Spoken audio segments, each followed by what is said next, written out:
12th class, chapter 7, and today's topic is power in AC circuit. ठीक है, तो simple पहले पावर की बात करते हैं। पावर की क्या डेफिनेशन पढ़ी आपने 10th में पढ़ी शायद, वो 11 में दूसरी पावर है बेटा, ठीक है ना। वो पावर दूसरी ही है इलेक्ट्रिक पावर से रिलेटेड। 11 में तो इलेक्ट्रिक आता ही नहीं, तो क्या पावर की डेफिनेशन बताओ बेटा। जो हम इलेक्ट्रिक के केस में पढ़ के आए, पावर इज इक्वल टू, एक फार्मूला ये आया था वी आई, एक फार्मूला आया था वी स्क्वायर बाय आर, और एक फार्मूला आया था आई स्क्वायर आर। ये आया था ना, ठीक है। हाँ, वर्क डन अपॉन टाइम यहाँ पर भी होगा। और दूसरा बेटा पावर, एक हमारा जो मैकेनिक्स में पढ़ते हैं rate of doing work, work done, force into displacement upon time करके, वो है, ठीक है ना। इलेक्ट्रिक के बारे में पढ़ते हैं, ठीक है। तो ये तो मैं था डीसी के केस में, जब डीसी सोर्स है उसमें पावर निकालनी तो मैं ऐसे निकालते हैं, ठीक है। लेकिन अब पढ़ रहे हैं हम एसी, ओके।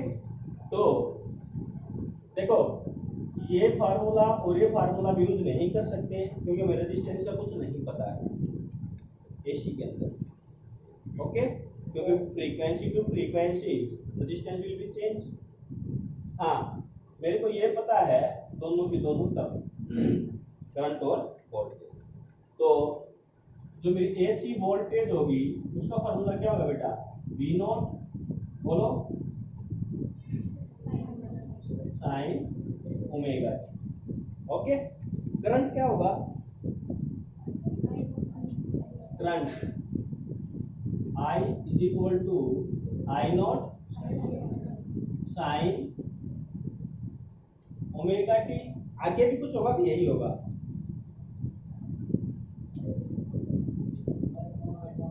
बेटा, चेंज आएगा क्योंकि कल हमने आरएलसी सर्किट पढ़ा था। तो सिंपल रेजिस्टेंस के केस में तो दोनों का फेज सेम था, लेकिन इंडक्टर और कैपेसिटर के केस में दोनों का फेज चेंज हुआ था ना। एक लीड बाय पाई बाय 2, एक लैग पाई बाय 2, और उनका कंबाइंड इफेक्ट आएगा तो फेज डिफरेंस आएगा। तो फेज डिफरेंस कंसीडर करके चल रहा बेटा -5।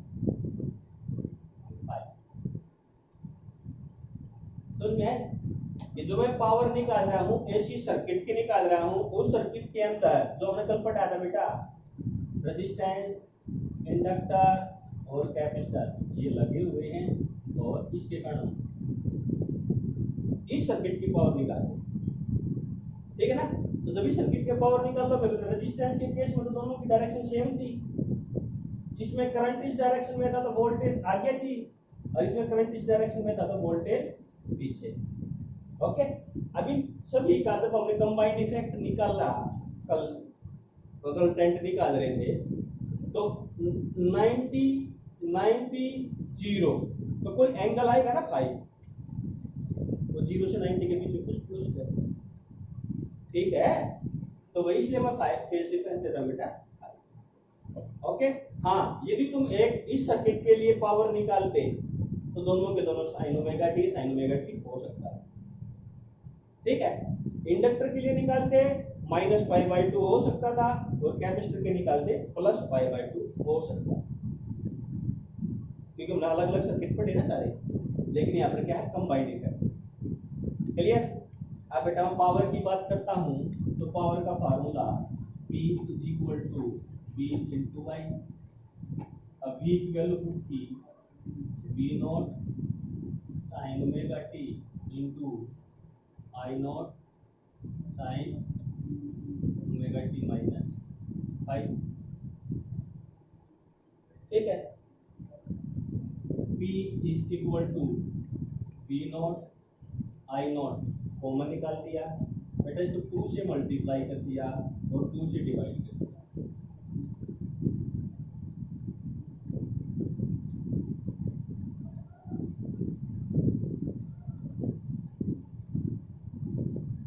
कोई इफेक्ट नहीं पड़ा ना।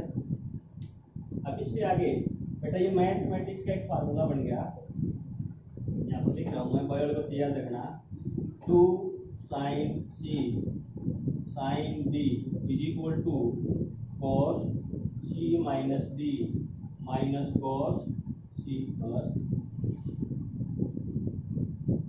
ठीक है, अब आपके पास 2 साइन सी की जगह ओमेगा टी है और डी की जगह ओमेगा टी माइनस। ठीक है, यहाँ तक किसी को प्रॉब्लम? ये फार्मूला अप्लाई किया तो अप्लाई करने के बाद क्या आएगा, इसको ऐड करोगे तो P is equal to B naught I naught by 2 into cos C की जगह मैंने पुट कर दिया बेटा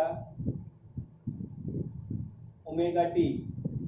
ठीक है, माइनस ओमेगा टी माइनस। ठीक है, माइनस कॉस सी की जगह ओमेगा टी प्लस और डी की जगह ओमेगा टी माइनस। ओके, ये बात समझ आई? अब बेटा जब ये ब्रैकेट खोलोगे तो माइनस हो जाएगा, माइनस से माइनस कैंसिल हो जाएगा, हो जाएगा plus. P is equal to V naught I naught by 2 into cos, क्या बचेगा यहाँ पर सिर्फ 5, ओमेगा टी से ओमेगा टी कैंसिल हो जाएगा, प्लस 5 बचेगा कॉस 5 माइनस यहाँ पे क्या बचेगा बेटा कॉस 2 ओमेगा टी माइनस। ठीक है, अब देखो बेटा जो ये टर्म आई है मेरी कांस्टेंट टर्म आई है ना, क्योंकि फाई जो फेज डिफरेंस है वो तो फिक्स रहेगा, चेंज नहीं हो रहा है ना, टाइम पे डिपेंडेंट नहीं है। लेकिन ये टर्म जो है आपकी टाइम डिपेंडेंट है। टाइम डिपेंडेंट है तो हमें पता है कि टाइम डिपेंडेंट एक फुल साइकिल के लिए कोस का इंटीग्रेशन कितना होगा 0।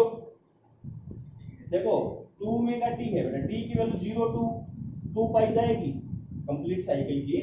तो कंप्लीट साइकिल का हम निकाल लेंगे, टोटल एवरेज निकाल लेंगे तो 0 आएगा। स्टार्टिंग में बताया था इसलिए पाई बाई 2 हाफ साइकिल के लिए करके निकाला था। ठीक है ना, तो ये टर्म तो हो जाएगी आपकी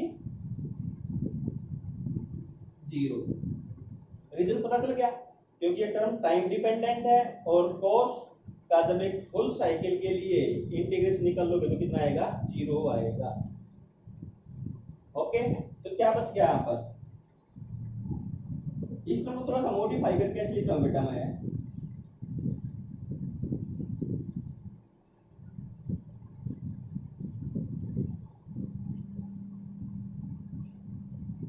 ऐसे लिख सकते हैं √2 को √2 बाई √2 और v0 बाई √2 क्या आया था, बोलो किस जगह फॉर्मूला आया था, VRMS into IRMS into cos। Okay, तो this is the power consumed in AC circuit. ठीक है, इसमें बेटा ये एक ये चीज याद रखनी, इसमें थोड़ी सी प्रॉब्लम आएगी आप। फिर ये 0 क्यों हुई, इसका रीजन पता चल गया ना कि टाइम डिपेंडेंट है, टाइम डिपेंडेंट है और टाइम डिपेंडेंट होगा तो फुल साइकिल का क्या बनेगा, ये 0 बनेगा। ठीक है ना, यहां तक किसी को प्रॉब्लम है नहीं? अब देखो इसके लिए आपकी बुक में क्या दे रखे हैं बेटा, अलग अलग केस दे रखे हैं। फर्स्ट केस दे रखा है pure resistive circuit, special case अपने आप बनते चले जाएंगे रेजिस्टिव। यदि आपको सबसे पहले लेक्चर की बात याद होगी ना, जब हमने अलग अलग सर्किट पढ़े थे, रेजिस्टिव में क्या होगा, प्योर रेजिस्टिव में प्योर रेजिस्टेंस होगा, प्योर रेजिस्टेंस होगा तो प्योर रेजिस्टेंस के लिए क्या था दोनों का फेज डिफरेंस 0। तो बेटा फाई इज इक्वल टू 0 हो जाएगा रेजिस्टेंस के, रेजिस्टेंस प्योर रेजिस्टिव सर्किट के लिए फाई इज इक्वल टू 0 हो जाएगा और phi is equal to 0 cos 0 की वैल्यू 1, तो पावर क्या बचती है VRMS IRMS। Okay, cos five और cos 0 इज इक्वल टू 1, तो पावर आ जाएगा बेटा VRMS into IRMS। Clear? Second case, pure capacitive. अब प्योर कैपेसिटिव ये था, what is the phase difference between current end voltage? Pi by two आया था ना, तो यहाँ पर फाई की वैल्यू पाई बाई टू आ जाएगी बेटा। ओके, जब cos पाई बाई टू की वैल्यू 0, तो पावर कितनी आ जाएगी? 0। आइडियल कैपेसिटर पावर कितनी कंज्यूम करेगा? 0। इसी तरह से प्योर इंडक्टिव, तो प्योर इंडक्टिव में वही केस बनेगा, pi by two, cos pi by two की वैल्यू आ गई 0 और पावर कितनी आ गई? 0। अरे बेटा प्योर इंडक्टिव और कैपेसिटिव में पावर 0 है, इसी कंसेप्ट पर ऑसिलेटर बनते हैं, ठीक है ना। अब वो सिलेबस में नहीं है, पहले आता था हम इसका, और होगा तो करेंगे हम, ठीक है ना। लेकिन ये बात याद रखनी है आपने जो यहाँ पर पढ़ी है। प्योर कैपेसिटिव और प्योर इंडक्टिव के केस के लिए पावर कितनी होगी?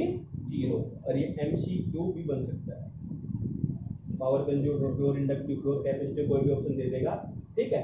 और उसकी स्क्रीन को तो रीजन पता चल गया ना आपको, ठीक है। चलो अब नेक्स्ट है बेटा पावर फैक्टर। नेक्स्ट टर्म है पावर फैक्टर। देखो पावर फैक्टर यहीं से डिफाइन किया गया है बेटा, ठीक है ना। अब एक जो कल इम्पीडेंस ट्रायंगल पड़ी थी वहां से निकाला गया, ओके। तो जो सिंपल, यदि मैं इस पावर में VRMS और IRMS की बात करूं, VRMS और IRMS, ये जो पावर दे रहे हैं that is called the apparent power, means VRMS IRMS give the apparent, okay. जब इसको cos से मल्टीप्लाई किया गया that is the true power,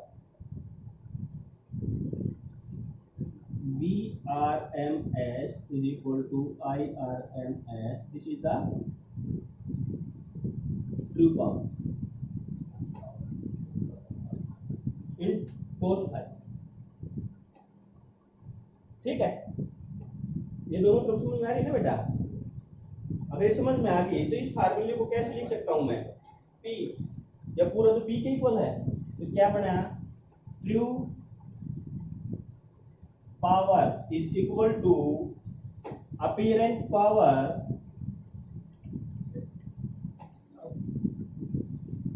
into cos phi, क्या बन गया आपका?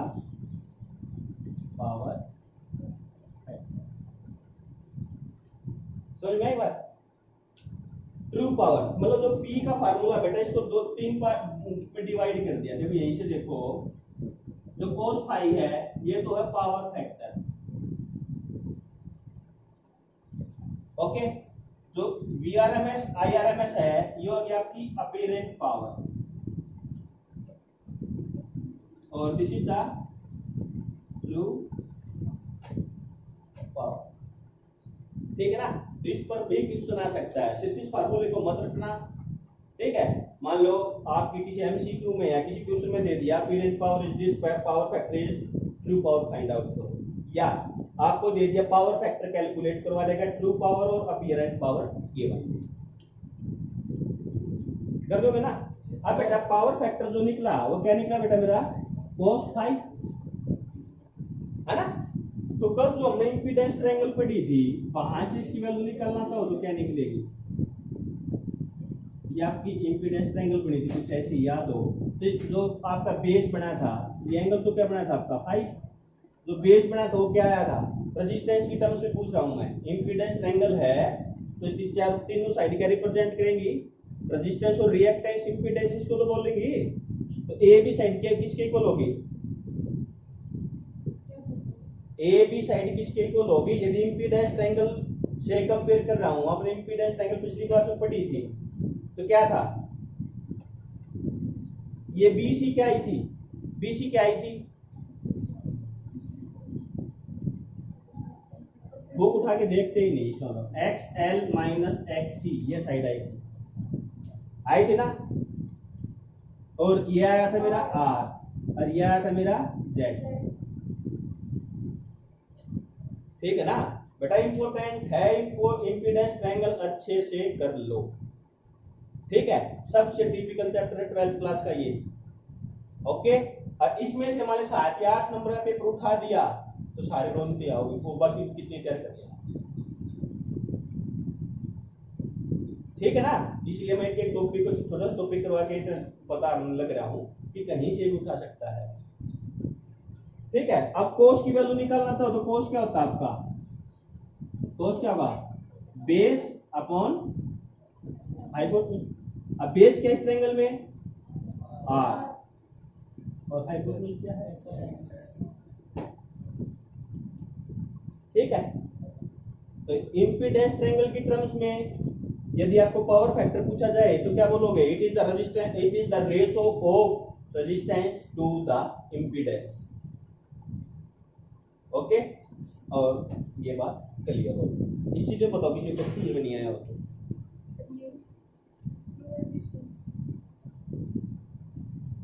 ओके। नेक्स्ट देखो बेटा वाटलेस करंट। अब देखो आपको पता है वाटलेस करंट, तो वाट किसकी यूनिट है, पावर की।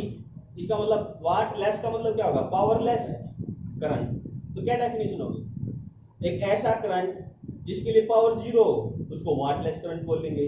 हाउ इट पॉसिबल, ये पावर जीरो कब हो सकती है, ना ये जीरो हो सकता ना ये जीरो हो सकता, कब, जब cos phi zero, cos phi कब जीरो होगा, phi is equal to 90 degree, okay. तो वाटलेस करंट की डेफिनेशन पूछी जाएगी तो पता चल जाएगा, ठीक है।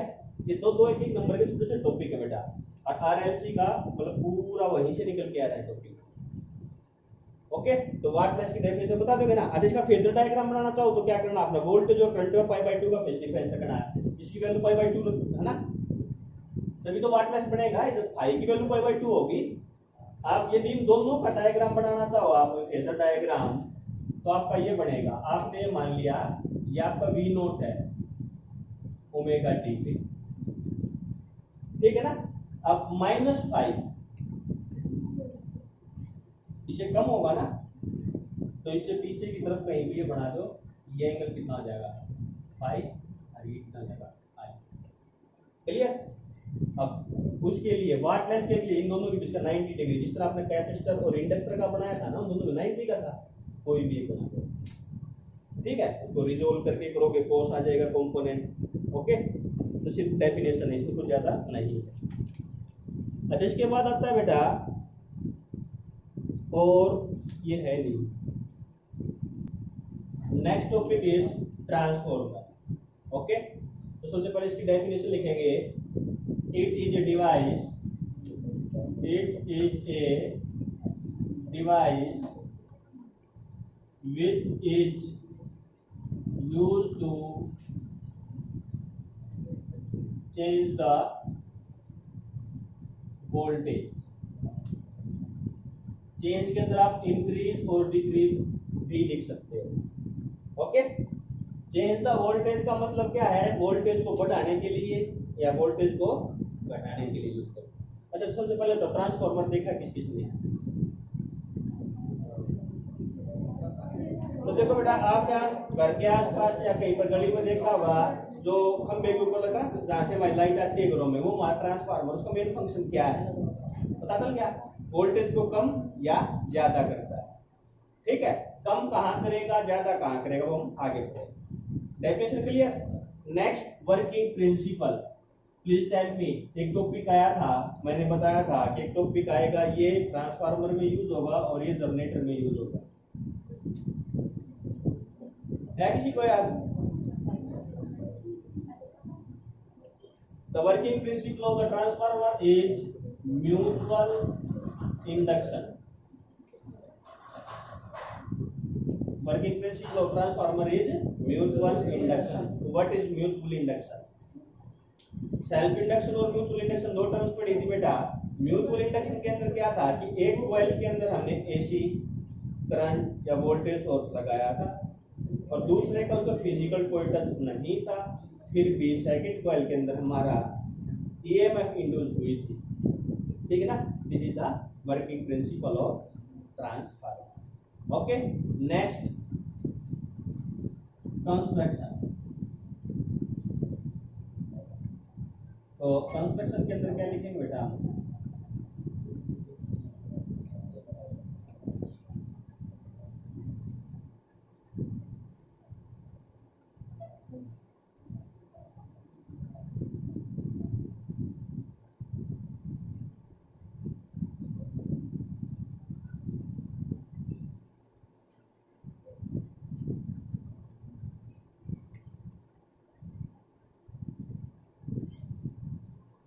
This is called the laminated soft iron core. Laminated soft iron core. Soft iron core लेने का रीजन पहले बता चुका हूं एडी करंट के अंदर। हाँ जी कर एडी करंट को मिनिमाइज करने के लिए क्या करेंगे, इसे सॉफ्ट आयरन कोर ले रहे हैं हम। ठीक है ना, और ये क्या बेटा सॉफ्ट आयरन कोर मैंने बताया था कि एल शेप की पत्ती को आपस में इंसुलेटेड करके इस तरह से ये एल शेप, ठीक है, और इसके साथ एक दूसरे एल शेप की ये जोड़ देना। ठीक है, अब ये एल शेप की फर्स्ट को सेकंड को जब कनेक्ट किया तो लैमिनेटरी का मतलब क्या है बेटा, कवरिंग। ठीक है ना, तो ये अलग लैमिनेटेड है, ये अलग लैमिनेटेड है। ठीक है ना, तो इसके लिए क्या बनेगा, पाथ इंक्रीज हो जाना, तो इकट्ठा वो होगा laminated soft iron core current को मिनिमाइज करने के लिए ये बात है। ओके, अब इसके ऊपर क्या क्या करेंगे बेटा, दो कॉइल्स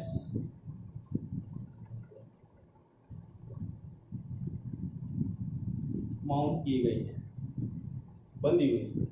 ठीक है, कंस्ट्रक्शन में लैमिनेटेड सॉफ्ट आयरन कोर एक कॉइल है। अब इन कॉइल की नेमिंग करनी है बेटा हमने। ठीक है, और कॉइल की नेमिंग है एक प्राइमरी कॉइल और एक सेकेंडरी कॉइल। एक प्राइमरी कॉइल और एक सेकेंडरी कॉइल। प्राइमरी कॉइल और सेकेंडरी कॉइल कोई फिक्स कॉइल नहीं है। फिक्स का मतलब उनका नाम फिक्स नहीं है, आप चेंज कर सकते हो। किसके हिसाब से चेंज होगा, that will be the input, that will be the input. For example इसमें बेटा एक टर्म और ऐड करता हूं, इसमें नंबर ऑफ टर्म्स ज्यादा है, इसमें कम। फॉर एग्जांपल मैंने इसके अंदर बेटा एसी वोल्टेज सोर्स लगाया, एसी वोल्टेज सोर्स लगा दिया। इसके अंदर नंबर ऑफ टर्न्स क्या है, वो मान लिया मैंने N1 और यहाँ पे बेटा N2। यदि आपने इस कॉइल के अंदर एसी सोर्स लगाया है, this is the primary coil.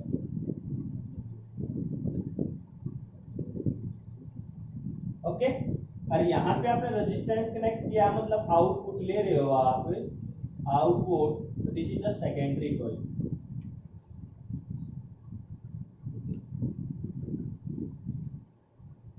Clear, पता चल गया। अब बेटा सेम इसको आपने क्या किया,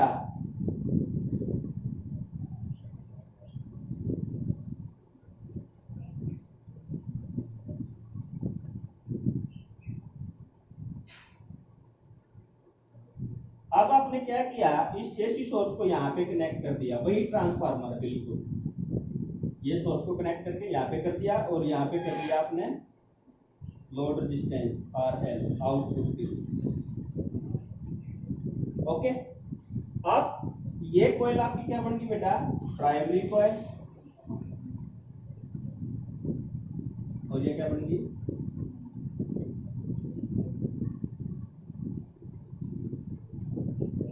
ओके।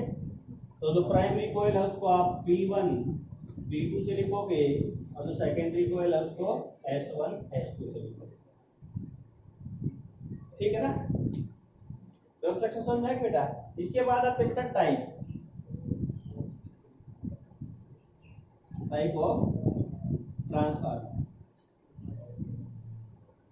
ठीक है ना, अच्छा टाइप भी कंस्ट्रक्शन पे भी टाइप है और इसकी नंबर ऑफ टर्न्स पे भी। दो कैटेगरी में डिवाइड करेंगे हम। एक तो नंबर ऑफ टर्न्स के बिहाफ पे, n1 n2 के बिहाफ पे, और एक इसकी कंस्ट्रक्शन के हिसाब से, ठीक है ना। कंस्ट्रक्शन के हिसाब से एक तो ये होगा, और इसके बाद ये तो होगा हमारा कोर टाइप, और एक होगा सेल टाइप। इसको बोला हमने कोर टाइप, ठीक है ना। और सेल टाइप के अंदर क्या होगा, उसके अंदर बेटा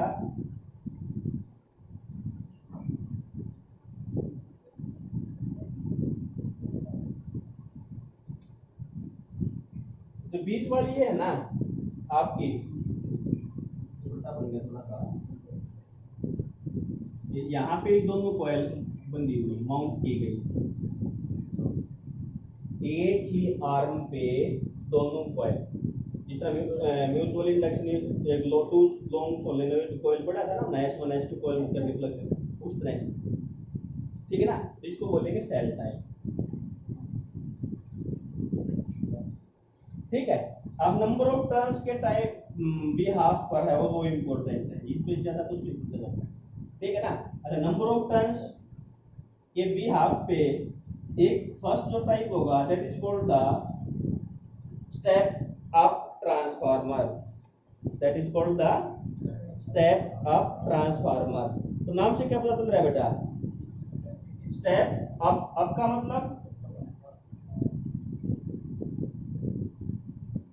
आपका मतलब बेटा इंक्रीज करना, आपका मतलब इंक्रीज करना मीन्स जो आपके पास वोल्टेज आई उसको क्या करेगा, वो इंक्रीज करेगा, that is called the step up transformer, ठीक है। अब कैसे इंक्रीज करेगा, आप सब कुछ पढ़ के आ चुके हो, पीछे जो पढ़ा उसको इकट्ठा कर रहा है। आपने इस कॉइल के अंदर यदि ईएमएफ इंड्यूस पढ़ना है तो E1 की वैल्यू क्या आई थी, -N1 d∅dt, ये याद है ना। सेकेंडरी कॉइल के लिए निकाल लो तो N2 - N2 d∅, ये याद है ना, ये याद है ना बेटा। अब d∅dt दोनों में कैंसिल हो जाएगा, we can simply say that the induced EMF is directly proportional to the number of turns, है ना। अब जब सेकेंडरी कॉइल में टर्न्स ज्यादा होंगे तो यहाँ पर वोल्टेज ज्यादा आएगी ना, और यहाँ पर वोल्टेज ज्यादा आएगी तो इंक्रीज हुई। मान लो आपने 5 वोल्ट अप्लाई की, यहाँ पर 2 टर्न्स थे और यहाँ पर 10 टर्न्स हैं, इसका 5 टाइम्स हो गया, तो यहाँ पर वोल्टेज कितनी हो जाएगी, 25 वोल्ट, इंक्रीज हुई वोल्टेज, समझ रहे बेटा।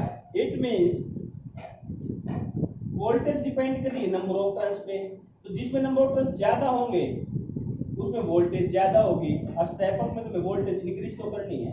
It means number of turns in secondary greater than number of turns in primary, this is called the step up transformer, समझ में आया बेटा।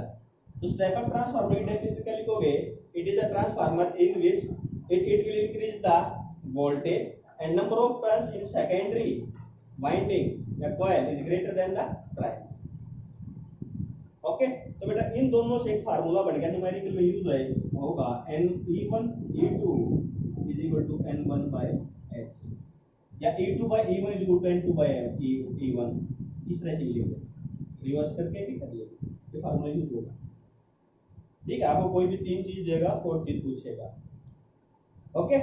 तो स्टेप अप का पता चल गया। अच्छा बेटा यूज कहाँ पे होगा स्टेप अप ट्रांसफार्मर, बता सकता है कोई, प्रैक्टिकल लाइफ में, डेली लाइफ में आपने कहीं पे देखा हो?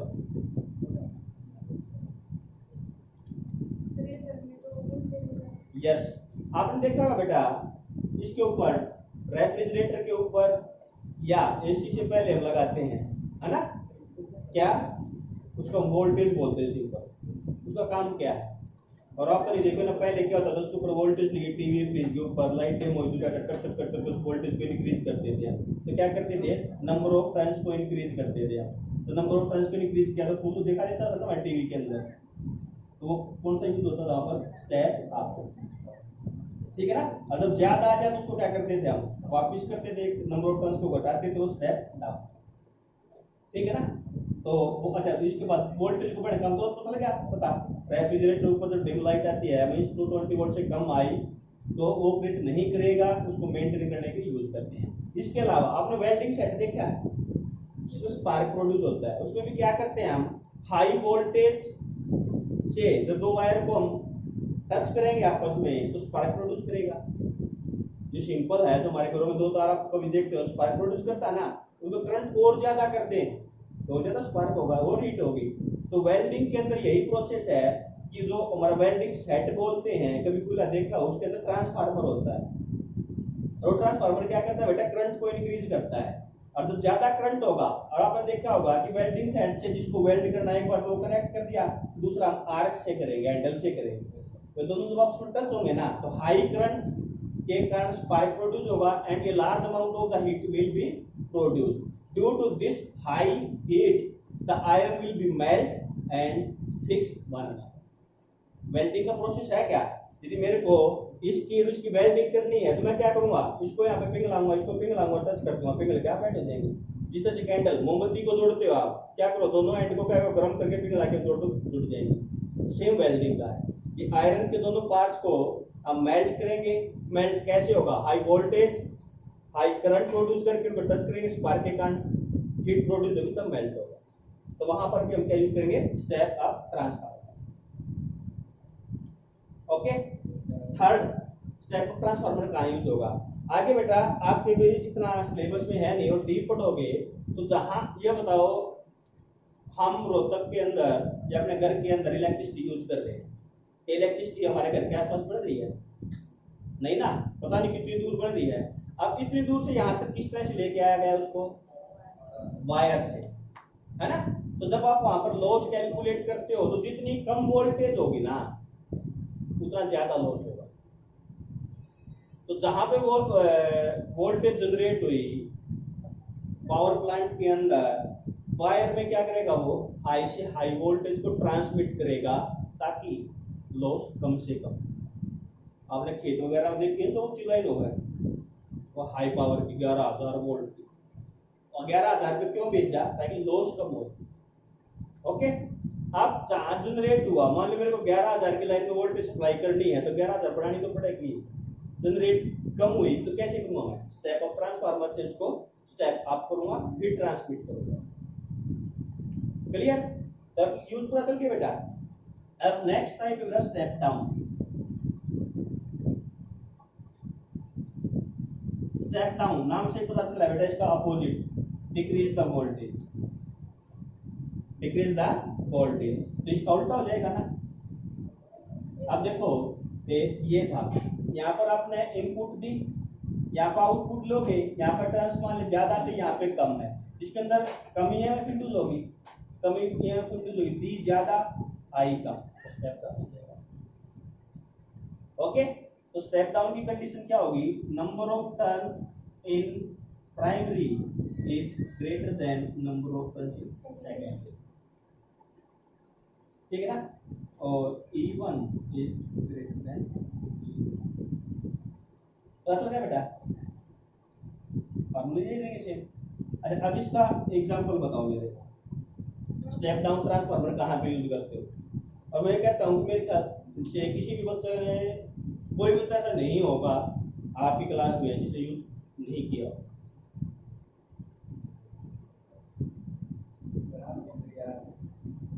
डेली यूज करते हो। तो स्टेप डाउन का काम क्या है बेटा, वोल्टेज को कम करना। आप डेली मोबाइल फोन को चार्जिंग पे लगाते हो ना, मोबाइल फोन को चार्जिंग पे लगाते हो, तो जो हमारे घरों में 220 की है, तो 220 पे तो मोबाइल फोन को चार्ज करेंगे। तो हमारे जितने भी इलेक्ट्रॉनिक्स डिवाइस हैं मैक्सिमम से मैक्सिमम 15 वोल्ट तक वोल्टेज पे काम करता है, 5, 10, 15 वोल्ट ज्यादातर, ठीक है ना। तो उसको क्या करते हैं हम, मिनिमाइज करते हैं, ठीक है। तो जो मोबाइल फोन का चार्जर है वो उसके अंदर क्या है, ट्रांसफार्मर है step down which will reduce the voltage. Okay, इसके अलावा सेम इसी तरह से जो लैपटॉप का चार्जर है उसके अंदर भी क्या है, ट्रांसफार्मर है which will reduce the voltage. Same इसी तरह से स्टेप अप पे मैंने बात की थी कि हम हाई वोल्टेज से ट्रांसमिट करते हैं, तो हमारे गांव तक या हमारे शहर के आसपास जो पावर प्लांट है, सब स्टेशन है, वहां तक लाइट आ गई 11,000 वोल्टेज। अब जो हमने घरों में भेजनी है वो क्या करना पड़ेगा, उसको कम करना पड़ेगा ना। 11,000 तो नहीं भेज सकते, अब कम कौन करेगा, स्टेप डाउन ट्रांसफार्मर। मींस जो हमारे घरों में, गली में, स्ट्रीट में यूज होते हैं, that is the step down transformer. जो सब स्टेशन से आपने सब स्टेशन देखे होंगे, 330 केवी, 220 केवी, 110 केवी, इस तरह से पावर। लेकिन हमारे घर में 220 वोल्ट यूज होता है, उस वोल्टेज को घटाने के लिए स्टेप डाउन ट्रांसफार्मर। तो ऐसा कोई बच्चा है जिसने स्टेप डाउन ट्रांसफार्मर यूज नहीं किया हो, ठीक है। अच्छा, अब बात करोगे आप कि आप तो सर कह रहे हो 5 से 15 10 मैक्सिमम इस पे काम करते, तो आपकी एलईडी वगैरह होती हैं, डायरेक्ट यूज करते हैं, है ना। तो इनके अंदर क्या है बेटा, आजकल न्यू टेक्नोलॉजी है, इसके अंदर सर्किट इनबिल्ट आने लगा है।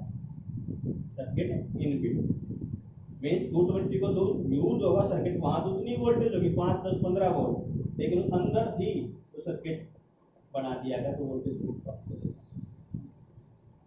क्लियर है। तो बेटा कंस्ट्रक्शन क्लियर होगी। अब आती है इसकी थ्योरी और वर्किंग। थ्योरी और वर्किंग, तो थ्योरी और वर्किंग म्यूचुअल इंडक्शन डीप ये पढ़ चुके हो आप। नंबर ऑफ टर्न्स का मैंने एक्सप्लेन नहीं कर दिया, ये इसकी वर्किंग होगी, ठीक है। हाँ, अब एक जो नई चीज आएगी पावर, तो पावर क्या रहेगी आपकी, कांस्टेंट रहेगी। प्राइमरी कॉइल के अंदर जो पावर आई वो, सेकेंडरी कॉइल के अंदर जो पावर आई वो क्या रहेगी, कांस्टेंट। तो पावर का फार्मूला क्या है, VI। तो E1 I1 is equal to E2 I2, यही होगा ना। तो यहां से क्या आ गया आपका, E2 by E1 is equal to I1 by I2। एक इक्वेशन तो ये आ गई बेटा, एक इक्वेशन ये आ गई, इन दोनों को कंबाइन किया तो क्या है आपका, E2 by E1 is equal to N2 by N1 is equal to I1 by I2। ये फार्मूला है रखना, इन दोनों को मिला के बनता, ठीक है ना। अब इसमें बहुत गलती करेंगे बच्चे, ये बात याद रखनी है।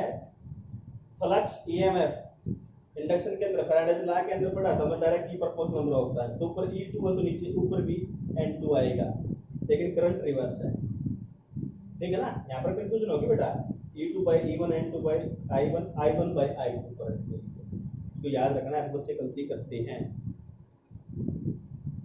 ठीक है। इसके बाद आता है बेटा लॉस, लॉस इन ट्रांसफार्मर।